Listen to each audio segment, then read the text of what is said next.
Hello and welcome back to this episode of 5 Alarm Task Force. I'm your host, Steve Green. Happy to be here with you and happy to have you with us. And as you may have heard at the beginning, if you're watching the video, my guest today is a firefighter, brother firefighter named Ryan Johnston. He is a 24-plus year career firefighter and a 30-plus year volunteer firefighter. He is the owner of Maineiac Training, a small training group that prides themselves on providing realistic, experience-based fire training. Ryan is currently the rescue technician on A shift at the Waterville Maine Fire Department, and he is a lieutenant with the Oakland Maine Fire Department, which I take is the volunteer. That's the volunteer one in Oakland, right? Yes. All right, Yep. Ryan, well, welcome to the show. We're happy to have you with us. Oh, absolutely. Thank you very much. Very humble to be here, actually. Well, we're just another podcast in the fire universe. I look at it, we're Yeah. in the day when I was being pushed to do it, I was hoping maybe if I get 15, 20 firefighters, I'd be a happy guy and be worth the effort. And we have listeners in nearly 40 countries across the world. So that's amazing. We're happy to do that. And you know what? And it's great when we look at our stats to see the people from other countries who are listening: Portugal, New Zealand, Australia, Taiwan, China, South Korea. It's just amazing. Plus all through Europe and of course the US and Canada, and even we have brothers and sisters in South America who tune in. And that's why we try to vary our topics to really hit real important topics that will be of value to our listeners and viewers. And when I read the article, I really was intrigued by it, as I mentioned before we went on the air, because of the university that I went to in suburban Boston.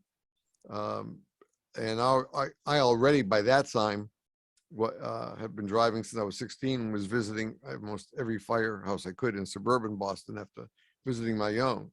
So I was thinking as I read the article, wow, I wonder if that ever came into play with the fire department in our community where we had the school, the college. And I just don't remember, even though I worked the security with them for 2.5 years, I don't remember us, number one, maybe having to have a fire department there. I think I do remember one, which was actually an outdoor party that got out of hand a little bit, but nothing inside. But I don't think many of us, whether you work on an engine company or a ladder company or a heavy rescue company, I don't think a lot of us think about, number one, the toll it takes on us, and number two, if we didn't do a pre-plan, a particular location like a university. And your career department, let me make sure I get it, Waterville has a university right there, correct? Yeah, we actually have two, Thomas College and Colby College. Okay. So before we get to the actual meat of the article, we have to bring up something that's probably even more important to every single firefighter who's listening or watching this podcast, and that you are successfully recuperating and getting ready to come back. You're on light duty to your department because of a cardiac issue you faced last November. So let's share that with them a little bit. We don't want to break any HIPAA codes, but let's share. You're the patient, so let's share what we can and hopefully they will learn from it. Oh, absolutely. That's kind of why I like doing this. Just, get my story out there, because if it happened to me, it can happen to anybody. And I know people say that all the time. If it can happen to me, it can happen to you. Well, they're right. It can. Anything can happen to any one of us at any point in time.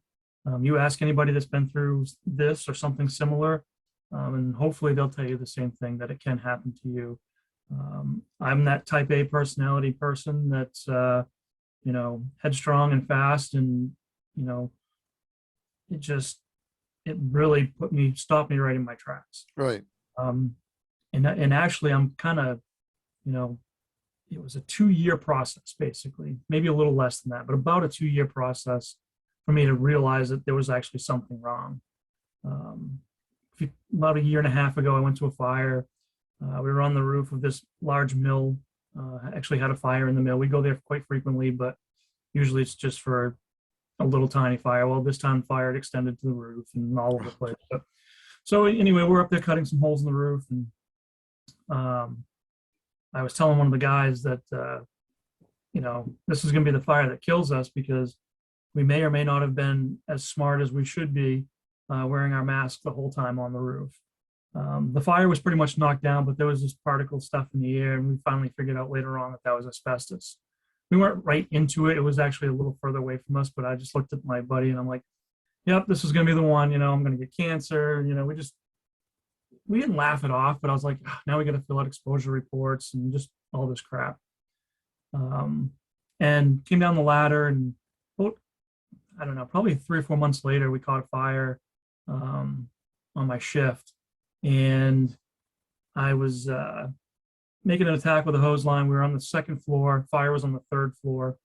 That apartment didn't go to the third floor, but we knew from being in there on other EMS calls that if we made a hole in the wall where we were at, we could get to the stairway instead of going back down out around the, Bravo Charlie side and back up through. So I started busting a hole in the wall, and I'm like 3 or 4 swings into it, and I'm starting to get out of breath. I'm like, well, that's weird. And then, I look at my partner. I'm like, dude, you need to take the axe, and I'm going to take a blow over here and sit down because something's wrong. So he finishes the hole. We get to the third floor, starting putting a knock on the fire, and I'm running out of air. And I'm like, this is very abnormal for me. So I'm like, all right. I'm like, we got to go. We got to get, the crew up here and get out. So I come out, and I was just short of breath, very short of breath. And I was like, man. And I looked down at myself, and I'm like, you know what? I'm fat. I'm overweight. I'm out of shape. I'm not doing the things I should be doing. I'm not eating right. That's what it has to be. So I play it off as that. My recovery time was really quick. I went up and actually vented the roof like in 20 more minutes. So it, and didn't really have any issues, a little bit, but nothing spectacular. Well, this happened a couple of times, and on other calls, and I was just like, man, I got to work out. I got to lose some weight. And now we're, 5, 6, 7 months into this. And I was at the firehouse, and I started walking up to the second floor from the basement. So I take the stairs. So 4 flights, 5 flights of stairs, whatever it is to get up there. And I'm gassed. I'm like, what is going on? I'm like, if I had a fire at that point, I couldn't have done anything. And I'm like, all right, I need to call my doctor. Something isn't right. So I call my primary care doc. Well, this is right in the midst of COVID. And so it takes me almost a month and a half to get into my primary care doctor. He sends me to a cardiologist, a pulmonologist, all these ologists, I don't even know, and said, let's figure this out. So it was another couple of months before I got into the pulmonologist. And they were like, yeah, there's really nothing wrong with your lungs. Everything seems okay. We'll run these tests and blood work and all this crap. And another month, I get into the cardiologist, and he says, a couple different things we could do. He says, you can put you on some medication. We'll see how it works out. But you're going to be out of work for a little while. So that's about a year to get back to work. Or you could go have a stent or a cath done and see if you need a stent or not. And then he says, that way you can get back to work in a couple of weeks. And I'm like, let's do that. A year or a couple of weeks. Let's do the couple of weeks. So I go down to Portland, Maine to have my stent done or cath. And, they're making me sign all this paperwork, telling me all these things. Like, oh, yeah, there is that 1% chance that you have something more than what's going on here, but we think it's just a small blockage somewhere, and we should be able to, from all your signs and symptoms, we should be able to fix this relatively easily. I'm like, all right, this is great. I'm kind of a high-strung person, a little nervous, so they gave me a Valium to kind of calm my nerves. Coming in a couple minutes before the thing starts, and I'm like really getting anxious, so they give me a little more. Greatest drug ever, I'm the guy that doesn't like to take Tylenol. I don't take pain medications, but I took that and it helped. So they do the cath or the stent. They look into doing it. They take me out of the room. Doc comes in and says, yeah, we got some bad news. You have some blockages, and where they are, we can't fix them. So you need to have a bypass. And I'm like, I'm still on the Valium. So I'm like, okay. And, so I call my wife. I'm like, because she couldn't come in because of COVID. I'm like, hey, look, I'm staying for the weekend because this was on a Friday. And I said, they guess they got to do a bypass because this didn't work. I don't know. And she's like, excuse me? I'm like, yeah, so I guess I'll see you on Monday. She's like, I'll be right there. So she comes in, they start telling us, yeah, you're pretty bad off. They didn't want me to get out of bed. They didn't want me to walk around. They put me on a heparin drip. And they said, basically, you have 4 blockages, one at 85%, 2 at 65%, and 1 at 100%. Not to mention all the other little vessels that were 40%, 30%, 50%, all in that one bunch. And it was kind of in the worst spot possible as far as where the valves and all the stuff comes together, I guess. Yeah. Called Widowmaker. Yeah, where all the hose lines come together and right. venture out. So they couldn't put a stent there. So I had to have a quadruple bypass. So they went and we did the bypass on the following Monday. They were supposed to do it on the following Wednesday. Ran a bunch of more tests. And by 9 o'clock that night, I was the first case Monday morning, unless they could find a crew to come in for Sunday, which they could not. They were missing a couple of key people. So Monday morning at 6 o'clock, I went under, and I came out at, I think my wife said around 1 o'clock. So I was on the table for quite a while, and it worked, and here I am. I mean, there's a lot more to it, obviously, but sure. Yeah, the surgeon came to me after and said, because I can't tell you how many hours you were away. He said, but anywhere from 2 to 102, but you were hours away from the fatal event. And I was still in the Valium, but that hit home. Yeah. I'm like, excuse me? He said, yeah. He said, I can't tell you how much longer you had, but you didn't have very long. If you had waited any amount longer time, he said, you would have had a near fatal or a fatal event. Because I had no chest pain ever through any of this. The only thing I had for symptom was shortness of breath, and it felt like I was just out of shape. So I was like, one of the things we're least effective at as firefighters is taking care of ourselves. Oh my gosh, yeah. And that's the key issue, is that although we tell others, especially when we mentor them, that we act like superheroes, we always have to realize that there's always a piece of kryptonite in our pocket, especially now with our bunker gear being loaded with PFAS in it as well. Yeah. But put that aside for a moment, and knowing that this job, while we can practice and drill and know every step where every piece of equipment is in the apparatus, we cannot foresee what is going on inside us unless we're willing to admit that we have an issue. And then admitting that is the hardest thing to do. Not the surgeries, nothing like that. It's just admitting that, oh, I am a broken firefighter. Yeah, and that's hard to take, man. And once you take a real good look in the mirror and stop lying to yourself, stop telling yourself whatever you're telling yourself, and you take a true look in the mirror, that's tough. That is a tough day, my man. And I'll tell you what, it was extremely tough for me to realize, that I had an issue, that I wasn't the one that was going to be helping somebody, that I needed the help. I am not that person that can call somebody up and ask for something. I'm the first guy there. If you call me, I'll fly wherever. Well, I won't fly. I hate flying. I'll drive wherever you're at, and I'll come help you if you ask me.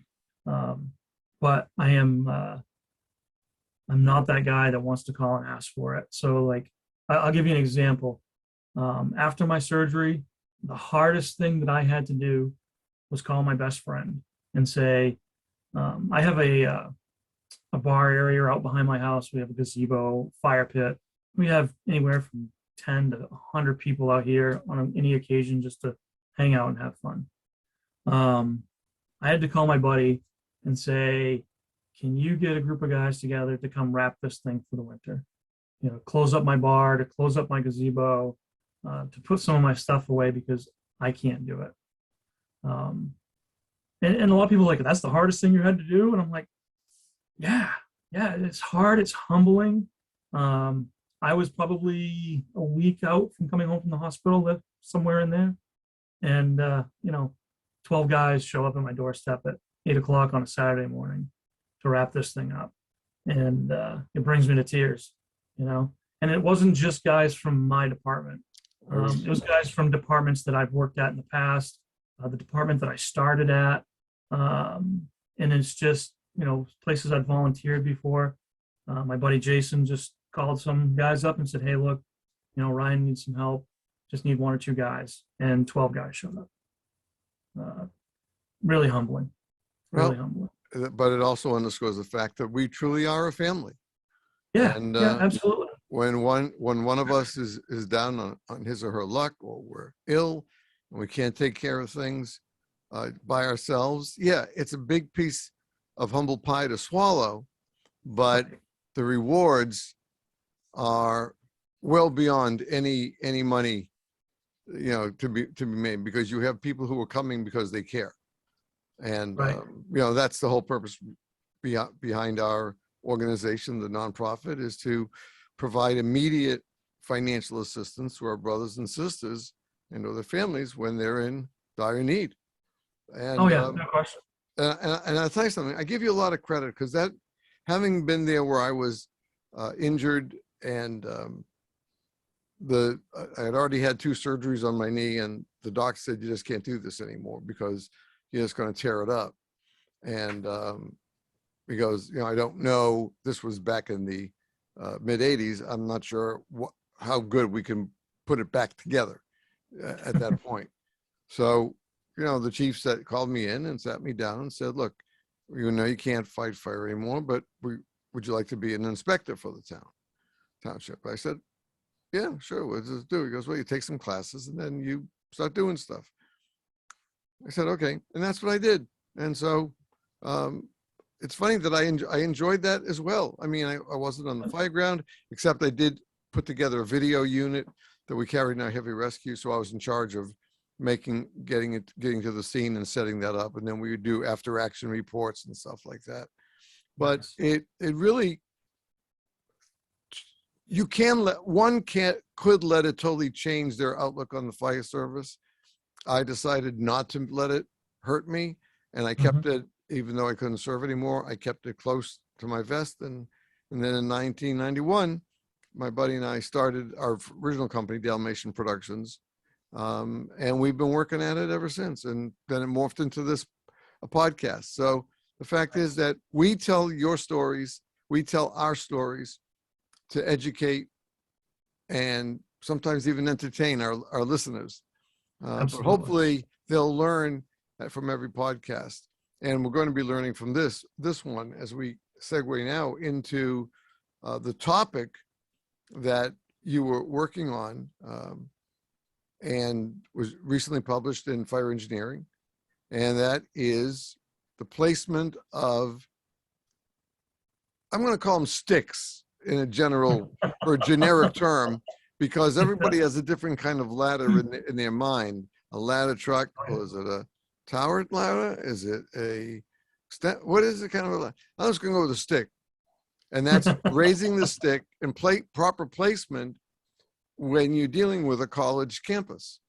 And I was talking with Ryan ahead of time that where I went to school outside of Boston, we had 4 and 5, 6-story dormitories in the building, plus classroom facilities, where it would have been very difficult to even know, if you hadn't pre-planned it, that if on the side that faced our quadrangle, the pond in the quadrangle, there were additional 2 floors there. So if you came on the main road, it looked like it was only 6 floors. But if you were behind the building, you knew there was it was 8 floors altogether. Right. And so let's talk about that, because neither Waltham, Mass, or where you are in Waterville are solos in protecting university dorms and buildings. We've heard over the last probably 10 to 15 years, there have been several fires on campuses, on the buildings, not the apartment off campus where the kids live. We know we've seen fires there. We had the tragic one in Boston just a couple of years ago. But yeah, there was a fatal also in Portland a few years ago. Same deal. Same thing. like 7, So 5. as, how did this idea come up that somebody said, I think I got to concentrate on this aspect of using our truck company? Well, it's kind of interesting. So when I started my career, I started in a volunteer town. I got hired by one of the larger cities in Maine, in Bangor. And so we had a couple campuses in town, Husson being one of them. And we actually went to a couple of small fires up there. I think we had one dorm fire that had like a blanket over a toast oven or something. We had a room burn up or something. I mean, just little tiny fires, but we were up there quite often. And so that kind of started my intriguing me into being up there. Then when I came to Waterville, our campus in Waterville at Colby specifically is very populated. It's like over 2,000 students, 3,000 students. I'm not sure the exact number, but a lot of dorms, a lot of big classrooms, science buildings. And as I'm training some of our guys or doing things, I always try to bring them up there because the roads going up in there are very narrow.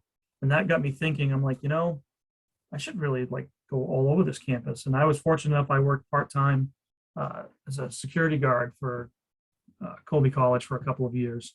And so I got a really good insight of the school and its layout. And, in looking at it, I'm just like, man, there's a lot of bad places in here for aerials.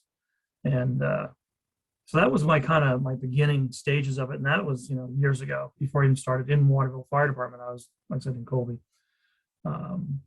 as a security guard. So as I kind of rolled into this article, I do a lot of shorthanded firefighting stuff. My first article was on shorthanded aerial operations or shorthanded aerial operator. I'm actually in the middle of writing something else right now. And hopefully, eventually my collection will go into a small book of some type, and we'll see how that goes, but that's down the road.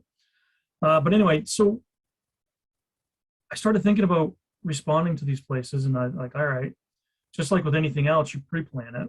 So I'd get up on campus and start looking and taking some pictures. And I went to the campus security and talked to the head person there and said, hey, look, I'd like to come on campus, I'd like to take some pictures, and just walk around the campus. And he was all for it. He's actually a friend of mine. And so I said, cool. We just kind of walked around. And so I started taking some pictures and looking at stuff, and then realizing that some of these places years ago that are walking paths now were actually roads. Because if you didn't know that, you'd look into a field and you see in the middle of this field with a walkway that there's a fire hydrant. And it's literally, 400 feet off anywhere you can get to with an apparatus or even a pickup truck at that point. And I'm like, why would they put a hydrant in the middle of this field?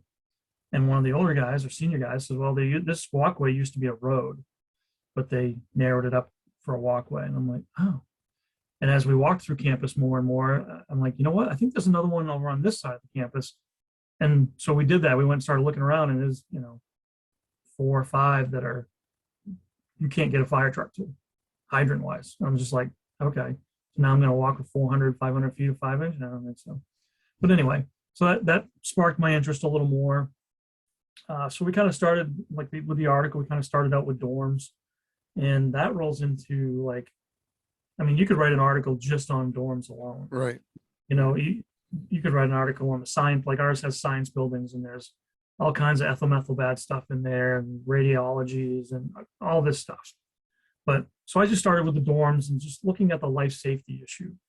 And I'm like, I went to college. I know what I did in college. I know what other kids do in college. I don't know how many nights I slept in the room I'm supposed to be in or how many nights I didn't, but that got me thinking, I show up to a college dorm fire and there's 130 kids standing outside. Well, is there supposed to be 130 kids? There's supposed to be 160 kids. Where are those other 30 kids at? Are they still inside? Are they at another dorm?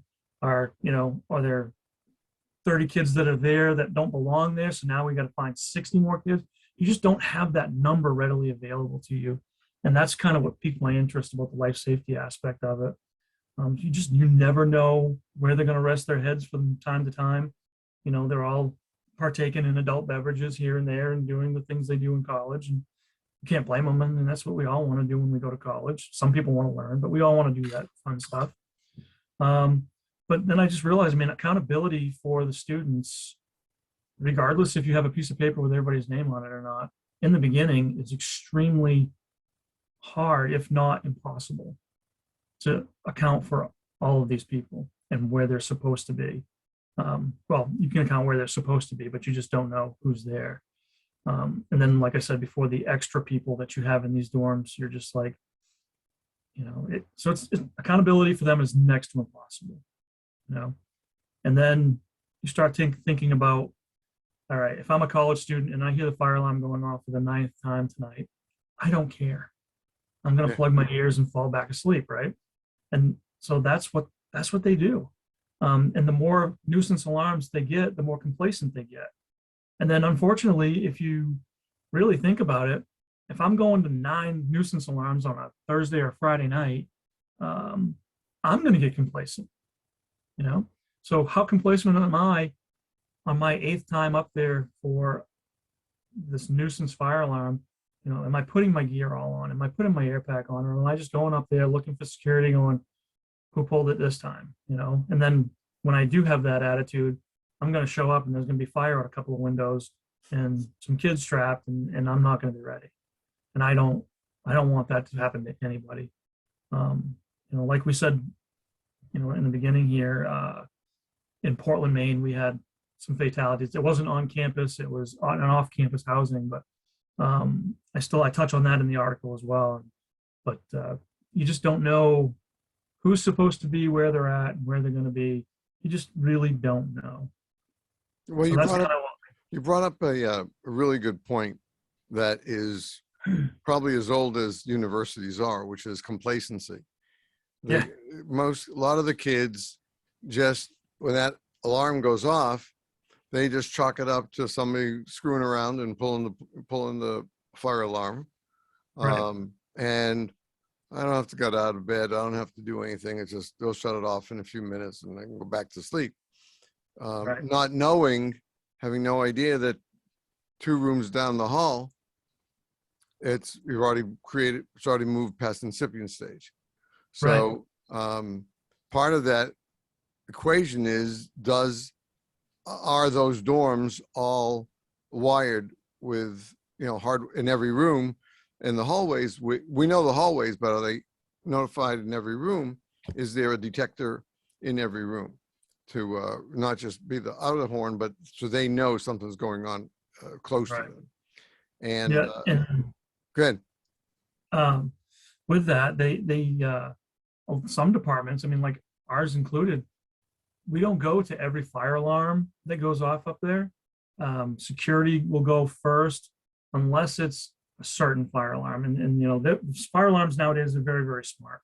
All of ours are incorporated into an electronic box. It's through the internet and is, can tell us exactly which.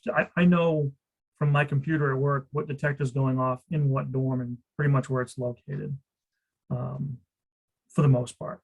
But so we don't always go up there for the nuisance stuff anymore. We tend to go for water flow alarms, specific areas or dorms, or if there's an alarm then we go, or if it's something in the science buildings, then we go. But we have a distinct set that we respond to. And then the pull stations and the smokes, unless it's in a certain area, then we don't respond to that immediately. Security is right there on campus. They respond immediately. And that particular campus has, a bunch of computer stuff, which is way beyond my intelligence, and it tells them exactly what's going on. So that helps them determine if we're coming or not. If they get one that they're not sure about, that doesn't ring into us, then they call us and just say, hey, look, something's going on. Can you send an engine up to check this out, or something along those lines? So, I mean, it's a very smart system, and it has a bunch of fail safes. So I'm confident saying that even though I don't like not responding to every fire alarm, I think it helps us with complacency. And I think it helps us, for our part, those nuisance alarms, they don't get to us quite as much. And like I said, it's a system that's been working for a while, until it doesn't work. You know what I mean? Right. Oh, sure. And then we'll go back to something different. The other college on the other side of the city, Thomas College, we go to just about all of their fire alarms. You know, different set of administration, few less kids there, so we don't have as many alarms as we would up to Colby, but we go to just about every alarm that they have at Thomas.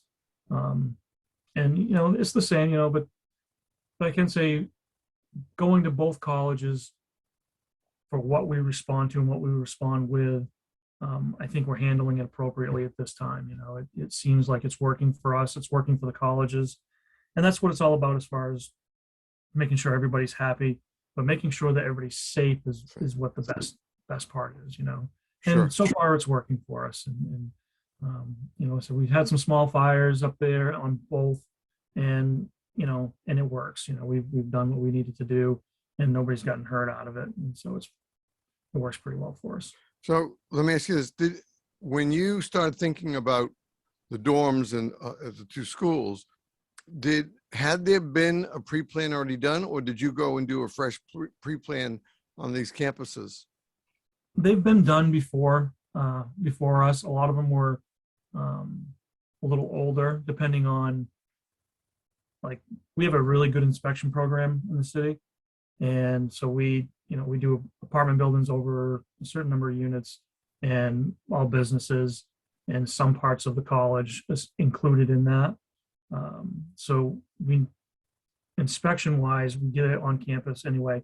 Medical calls we get on campus, but then we decided that, you know, maybe we ought to pre-plan these buildings like we pre-plan, I don't know, you know, Walmart. You know, we have a specific response to Walmart, what trucks go where for what alarms, and that's kind of what we do with the colleges as well. The problem with that now with the colleges is that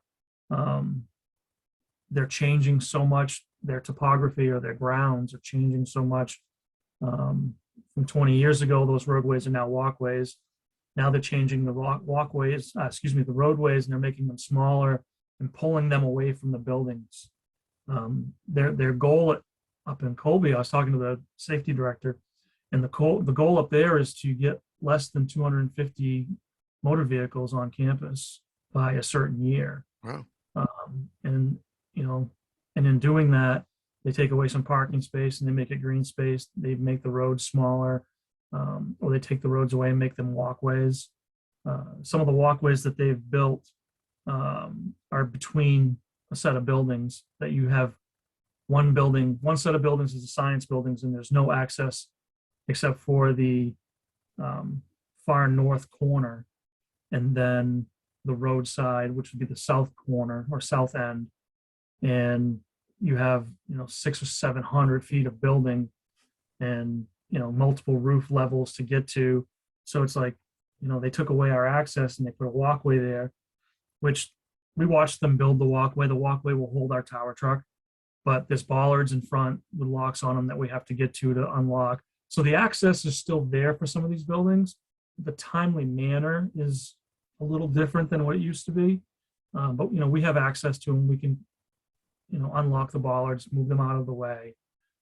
It's a little time consuming, but unless we go to those particular ends of the building, there's something going on there, then we have immediate access. But if not, then we have to move stuff to get around stuff. So it's just challenging, that's all. And as long as you pre-plan what you have going on up there, and it's a constantly changing pre-plan, simply because of all the new construction that's going on. Things are always changing. You know, like I said, these walkways that used to be roads, there's new buildings going up. There's always trees and shrubbery and, you know, all kinds of stuff going up. So it's always changing. And I'm a firm believer that my pre-plan today is really only good for the next couple of weeks. When in a place that's booming like they are and it's changing as fast as they are. But I'm a firm believer in a college campus like that. You can't do a pre-plan on August 5th and expect it to be the same on December 5th or January 5th, because up here we get a little bit of this white stuff called snow, and they need to find a place to put it. And when you get into tight spaces, the tight spaces get tighter. The snowbanks turn to ice banks, and makes positioning a challenge, at least. Right. we have a former guest and great supporter of the show, Jimmy Partridge, who used to be a ladder officer in DC. And one of the things that he talked about when he was on was that, just as we were talking about this concept of pre-planning and the need for it, how important it is, he would rile his crew up at 9:30 at night. He says, okay, come on, gear up. We're going out to place the stick. He goes, well, we're going to go out there, look for, we know how to place it. He goes, yeah, it's dark. There's no power. There's a blackout. Now raise that 6 so you don't touch the wires. And that's what he did. And they finally understood the message he was trying to help them with. He wasn't driving them just for the sake of driving them. He's trying to teach them, yeah, you might know this stuff really well during the daytime, but what happens if it's nighttime and there is a blackout? Yeah, we have some lights on the truck, but that doesn't mean we have all the abilities that we have during the daytime. And Absolutely. so it's just a matter of how serious we take it to say, well, that's just another campus. I mean, we know the buildings, we know the science building, and we know there's sulfur in there and potassium in there. So we got it covered. No, you don't. Right. No, not even close. No. We responded up there last winter, I think it was. That was before I went out. And like I said, I worked on campus for a while, so I knew what the buildings looked like. I knew what the science buildings have some steam chases. So you know that if there's steam coming out of these couple of pipes, that it's normal. So we're responding up there. And as we're pulling up on scene, it's probably 10:30 at night. And there's steam or smoke or something coming from an area that there's never steam or smoke or something coming from. So I looked at the acting battalion chief and I'm like, hey, boss, that's not normal. He's like, we need to get to the roof, like right now, because we just had no idea what it was. And it's the same building that we'd been in a call on probably 3 years prior that had a small radiation problem that we thought there was a radiation leak. No. Ended up being that what was it? Some kind of machine had burned up a little bit, like a belt on it or something had burned up. But we're like, oh my God, it's radiation. What are we going to do? No, it's like a printer or something that it kind of burned up or whatever. But, but that was the same building. And we're like, oh, nuts. This is not going to be good. So does your department have a hazmat team? Yes, we're actually the regional hazmat team for our whole county. Oh, and good. Actually, the county next to us. All the equipment's right with us. Then we have two other departments that are our operations team that does all our decon. But before we got the whole kit and caboodle out there, send a couple technicians up to take a look and figured out that a steam pipe had broken in between buildings, and it was blowing off steam. So it was, wasn't anything spectacular, but had potential to be something bad. Okay, so before we take a break, let's talk a little bit about how you approached when you wanted to start. Really, you had this realization that you just weren't ready for a major incident on that campus, on either campus. So how did you go about convincing the brass that it was worth the time and effort to go and take another look at these two colleges? Our chief is awesome, and basically gives us free rein. If we're telling him that there's an issue and it's a public safety issue, that's where it stops right there. Yep, do what you need to do. I did this more on my own, because I knew the campus a little bit. Right. But what I didn't know was that all the obstacles that were in my way to make my sets more challenging, And so one of my goals was we've hired a bunch of new people lately. We've got 6 more coming on here in the next month. And my goal is to take each one of them on campus and just show them some of the oddities that our campuses have that Main Street doesn't, or whatever street you want to pick. But simple thing. I mean, some colleges, and actually I got to go down to Lewiston, to one of the colleges down there. One of my buddies is a lieutenant in the Lewiston Fire Department, and we got access to the campus there. Took some pictures and did some stuff, but just things that you don't think of, like if there's 35 feet of green space between the road and the dorm, or the whatever building it is on campus, could be any building. If there's 30 feet of green space, they need to have a certain amount of trees every so many feet apart, some shrubbery, these are ordinances or rules that they have on their campus Mhm. to make the campuses look presentable and look nice, and which they do that. But if you look at some of these trees and they're hindering us to getting to some of these windows with an aerial, and even hindering some of the windows with a ground ladder.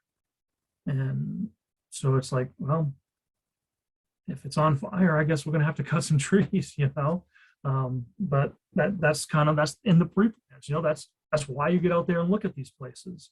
So, most of the guys that I work with, they're up for it. Hey, let's go up to the college, up to the campus, and take a look at I don't know, pick a building, and let's just go check it out. And we pre-plan it, talk about it. Every once in a while, we'll have somebody who's not on our shift that goes up with us, and if they want to bring it back to their shift, great. Or if I'm working on a different shift and they want to go up there, we'll go up there. But I try to take the new people up there at least one day, and we walk the campus. We look around at the buildings. They have a brand new sports complex, the Alphon Sports Complex. It's absolutely humongous. And so we take a half a day basically to go through that building. There's a hockey arena in there, which means there's all kinds of bad stuff going on in there. And that's a topic for another day. But but they have all the ammonia systems that goes in there, and it alarms right into us if there's an issue or a leak or something like that, because they make ice there in the building. Right. And then there's the basketball courts and swimming pool. They have this 1,000-gallon Olympic-sized swimming pool, and they have a filtration system. So there's almost the same size pool, if you will, underneath the actual swimming pool, and they filter the water through that to keep the water at whatever pH levels or whatever they need to do to keep it the way they need it. But just looking at it, you're like, oh, there's a 25,000-gallon pool. Okay, great. Well, no, there's actually two 25,000-gallon pools, on one on top of the other. That's, story and a half underground that you never see. And then that means that there's piping and stuff that goes to that. So there's always something that can go wrong with that stuff. Right. And I think we have to also realize that in any structure, commercial structure or educational structure, there are going to be things in there that we just don't know about and we don't expect. Absolutely. You can't always say, well, I've been in that building before, so I know all about it. Like you said before, it could be 10 days later, and it could be something totally different than what it was 10 days earlier when you first went in there and looked around. Yeah. And I mean, that's not to mention the life safety hazard in that building alone, because there is no knowing who's in there or how many people are in there. You have coaches' offices in there. All the locker rooms are in there. Each sport has its own set of locker rooms. You just don't know who's in that particular building at any point in time ever. Just because you drive by the front and there's no lights on doesn't mean that there isn't, 25 kids in the football locker room just getting done practice, or wherever in the weight room. You just don't know. Exactly. All right, folks, we're going to take a break here at this point. If you're watching the video, you won't see anything different. If you're listening to the audio, you know what happens. We'll take a break, a little music, a few words, and then we'll be right back with our guest, Ryan Johnston, right after this. Please stay tuned. Hello, and welcome back to this episode of 5 Alum Task Force. My guest is Ryan Johnston. He is Johnston. He is with the Waterville Maine Fire Department as a career firefighter, and then he's a volunteer with Oakland Fire Department as well. And we've been talking about his recent article in Fire Engineering regarding placement of ladders. And basically, we're talking about from a version of a ladder truck, whatever your department has, but placement on a college campus.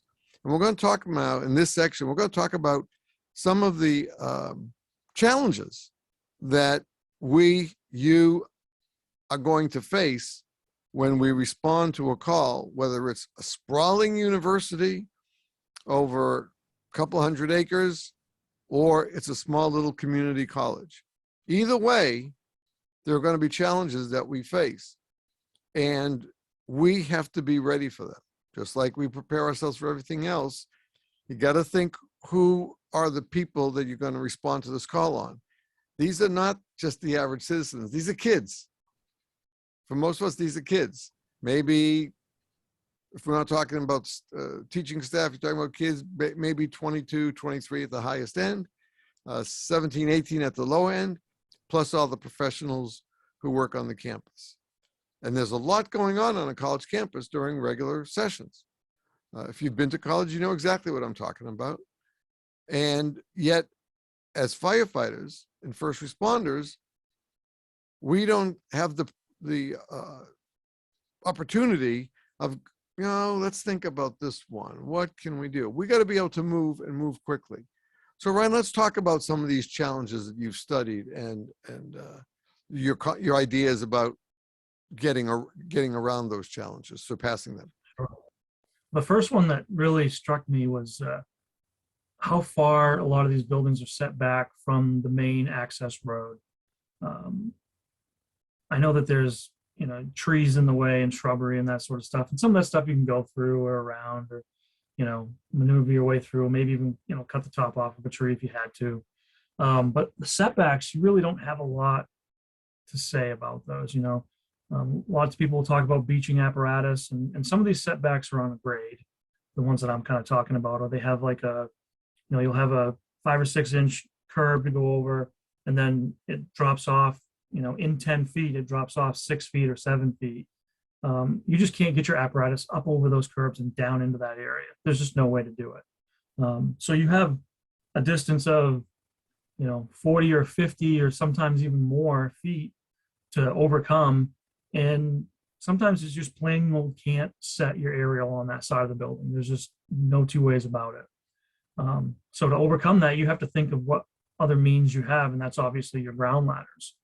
But the topography, the ground, depending on what's in the way to get there, you may have to maneuver your way through these trees, picnic tables, hammocks hanging through the trees. I've seen couches and other furniture out there if it's nice out in the summer that you have to get around. They put little patios out there and build their little decks out there. There's tons of stuff that you have to maneuver around or get around, either with the aerial or with your ground ladders, just to get set in a spot. So part of his challenges is, before this even starts, is making sure that you're good at ground ladders. If you're not, you need to be, because just throwing a ladder up against the side of the building to say you threw a ladder is not good enough. You have to be proficient with raising them, climbing them, taking people out of windows with them, whether conscious or unconscious. And sometimes you have to do that alone.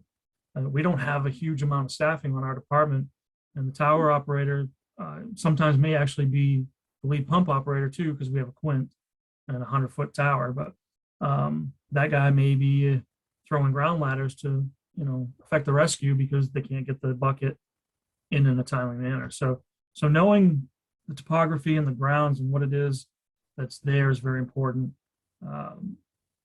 Sometimes it's the ones that you can't see.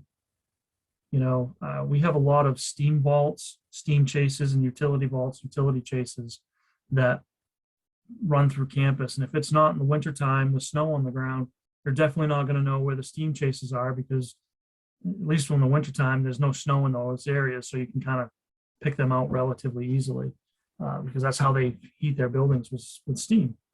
So you'll see every once in a while, you'll see a manhole cover, or you'll see a cement square with a square metal cover on it that's for a manway or something. You want to stay away from those vaults. Yeah, they're pretty rugged. They're made out of concrete, but your ladder truck's upwards of 60,000 pounds. You don't want to put those outriggers on those and take a chance of it being a weaker vault. It may maybe 60 years old and the concrete's pretty weak. It could just be a pipe chase that you're setting up on, and it's the ground might be harder on either side of it, but where you set your outrigger could be soft, and you could end up tipping your aerial. So those are things you really need to know where they are, or know about them at least, and be cognizant that they're there. We have a schematic that will tell us kind of where things are, and you can kind of look at it and go, yeah, I think that's where we're at. Okay, we're out of the way of that. But the best way is to just, check out where the vaults are. You'll see the vaults on the side of the road. You'll see them up close to the building. You'll see the manhole covers. And if you can go shot, straight shot from one to the other, you know that they're not, making corners with these things too often. So you have a decent idea of where they are. Some of them go under, the roadway. They go under a paved parking lot area. You're okay to set up in those. But I would stay away from the ones that are on the grass. If you like the beach or aerial, try to stay away from that as much as we possibly can, at least on that campus. I mean, other places, you take your chances and do what you need to do. But on the college campus, you want to stay away from those trying to beach it just because of all the underground stuff that's in the way.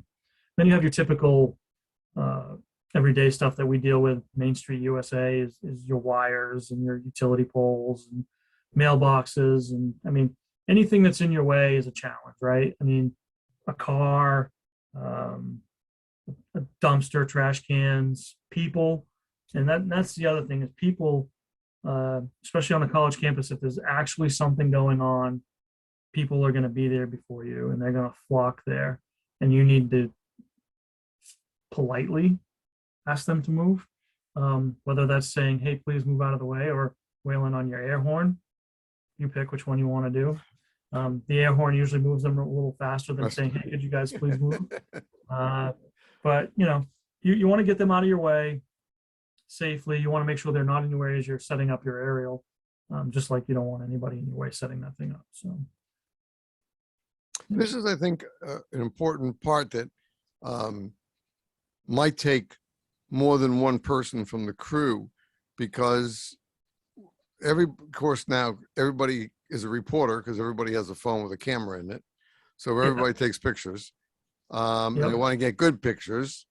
And so they're probably going to be pushing against the demarcation line you've set up for the equipment, whether you put our yellow tape out there or you just have them do it.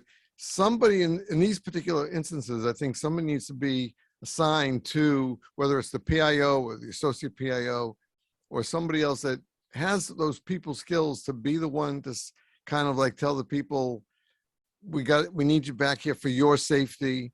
If one of these couplings opens up, you're going to have a real bad problem. It's going to not be a good day for you. So if you can give us about 50 feet of clearance, you can still watch if you have to watch, but just please don't come too close to the apparatus. Yeah. Because naturally, we see it, people have been rednecking since they were motor vehicles. Okay. Absolutely. And we've all seen it. We've all been on roadways and interstates and country roads, wherever, where there's a major incident. And the biggest problem isn't the incident. The biggest problem is the people getting in the way to look at it. Yeah. Unfortunately, that is true. And it's, for the most part, though, most people, they want to help, right? I mean, that's what most people, they want to help. And if you tell them, hey, you're helping us out if you just stay back, that might be good enough for them. Some want to pull the hose right off your truck. They want to do, hey, I was a fireman 10 years ago here doing it. Good, thank you, I appreciate it. I'll call on you if I need you next. You know what I mean? But you just want to be as polite as you can, and explain to them as short as you can as, I need to do my job. Let me do my job. And if you have questions, we'll answer it later. Or what I like to do is I go, see the guy in the white helmet over there, the battalion chief, go talk to him. If I'm setting up the aerial, hopefully that he'll be the person that's going to field all those calls and answer the questions. But for the most part, people are pretty good about the people that are actually working, trying to set an apparatus up and do things. For the most part, they're pretty good. That's good to hear. And it probably is because Waterville is a different milieu than Boston or South Florida. Right. And I think that, you and I both know that in New England, though, a lot of times, I've been in all states except for one. I have never made it to Vermont, but all the states I've been to in New England, I find that those people are willing to help any way they can. Oh yeah. And that's the key when emergency responders are on scene. If it's a hot day, they'll bring you cold drinks. If it's a long drawn out, call, they'll bring you sandwiches and cold drinks. They'll take care of the people because they have a better connection to it because it's a smaller community. And hey, that guy only lives 2 doors. The guy in that engine is only lives 2 doors down the hall, down the street from me. I need to help him out. Those guys really help us all the time. And that's good. I think that's the positive side of the small community and people really caring about their first responders. Oh yeah, Because they really did. yeah, because they're neighbors or their friends, whatever, they have that connection. Unfortunately, when we get to the bigger cities, we kind of lose that connection. And it's difficult to maintain. There's no doubt about it when you're in a big, busy department. But the fact is, I think what shines out most about today is that for a long time now on the show, I've talked about the first domino. And we always say, you don't want to be the first domino. Because if you've ever seen those demonstrations where a guy sets up, 3,000 dominoes and you can't tell anything, what does it look like? Nothing. It looks like black things on the floor. And then he tips the first one down and they all fall down. Next thing you know, you have a picture of the Statue of Liberty. That's the good kind of being the first one down. But as first responders, we can't allow ourselves to be the first one down, the first domino down. And you did that. You prevented yourself from being the first domino falling because you went and had yourself taken care of. Yep. And that's the most, everything else we've discussed today is very important. The concept of tactics, setting up a stick in college campuses, university campuses. Listen, you can have someplace as small as your 2 colleges, or you can be taking care of UCLA. And the fact is that the challenges are still the same. It's life safety is our primary goal, no matter what size campus you're responding to. And nothing changes in your job as long as you know what those tasks are and you've pre-planned and you're ready for it. So it's not just that, well, it's easy for him. He's in a small, community with 2 little colleges. Well, it doesn't make any difference what college it is and what its size. Still, the number one thing is life safety. And the fact is that Ryan, as a firefighter, knew something was wrong with himself. He knew his health was something was off kilter. And instead of waiting for something to happen, he made medical care happen. Now, how many of you listening or watching this can say you're willing or you've done that same thing? Or have you said, well, it's just nothing, I'll be fine, I got to go on this call and I'll deal with it later? Well, as Ryan shared with us when he spoke to the doctor after a surgery, his later may not have been a lot of time if he had stalled and not taken care of himself. So you have 2 great lessons to learn from this podcast, 2 important lessons. Number 1, you're not Superman. You're not Supergirl. You're not Batman or Catwoman or any of the other superheroes. You're a human being doing what you want to do to help your community. That's who you are. And you have all the possible foibles and failures and diseases and this and that anybody else can have. You have to be willing to say, you want to be a hero? You have to be willing to say, I need to get checked out. That's how you become a hero to your family, to your colleagues, and to your community. There's not only knowing what to do as a firefighter in your particular task, but knowing that you're not invincible and that things can come up health-wise that you need to address. Now, one of our sponsors that we welcome here is Life Skin Wellness Centers. They work all over the United States. And if your department is signing up with them or uses Life Skin Wellness Centers for early detection, we can't tell you how many lives they've saved. I mean, just down here in Broward County, I think our good friend Todd LeDuc, who was executive assistant chief for Broward County and now is the chief strategy officer for LifeScan, has told us that there were, I think it's like nearly a half a dozen firefighters survived because of that life scan early detection. And Ryan had the guts to stand up and face his medical problem. And it takes a great firefighter to do that, because you know where that line is in the sand.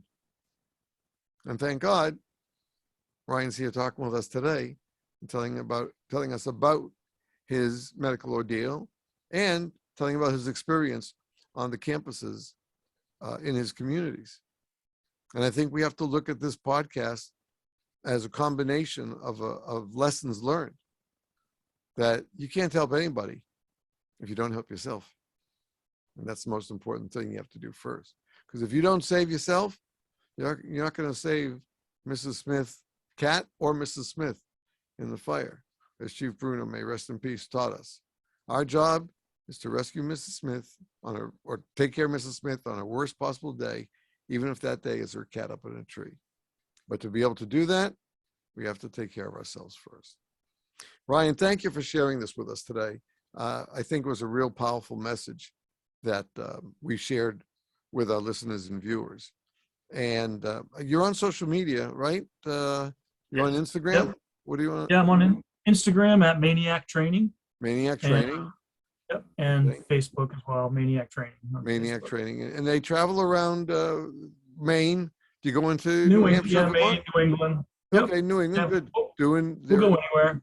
That's it. That's it. So Yeah, you can reach them on social media. If you have a problem, just contact us here at dalmatprod@outlook.com. We'll get you connected to them. But I hope that those of you who have watched and listened to this today, take this back with you to your department. If you're not watching it in the firehouse itself, but share this with others. Let them know about both topics that we've covered today and why they are both so important, probably for almost any community. That number one, you take care of yourself as a firefighter, and number two, you're able to have the knowledge how to preserve and protect your community and its residents. And that community means their buildings as well, so that we don't just go knocking down a wall that doesn't need to be knocked down just because we want to say we were slinging the sledgehammer. So take these lessons, share them, be a mentor, because there are firefighters coming up behind you and you and you and you who will need good training. And if you've done that, that's who we are. We share with those coming in behind us so they can do a great job as well. Ryan, thanks so much for joining us today. Really appreciate it. Wish you all the luck with finish up that full and speedy recovery, and getting you to see you back on the road teaching more about the Maineiac truck training. And I think you got a great message across today, and I really am pleased and thank you for sharing this with our viewers and listeners. And hopefully they'll take something away from it as well. That's what we want for. I hope so. Right. Yeah, thank you. Thanks for having me on the show, man. My pleasure. Folks, if you're watching the video, that will be the end of our show. If you're listening to the audio, well, guess what? Yep. We'll have a little break, and then we'll have a few more words, and we'll be right back after that. But to those leaving us now, watching the video, thank you very much for joining us. We'll see you again very soon. Take care.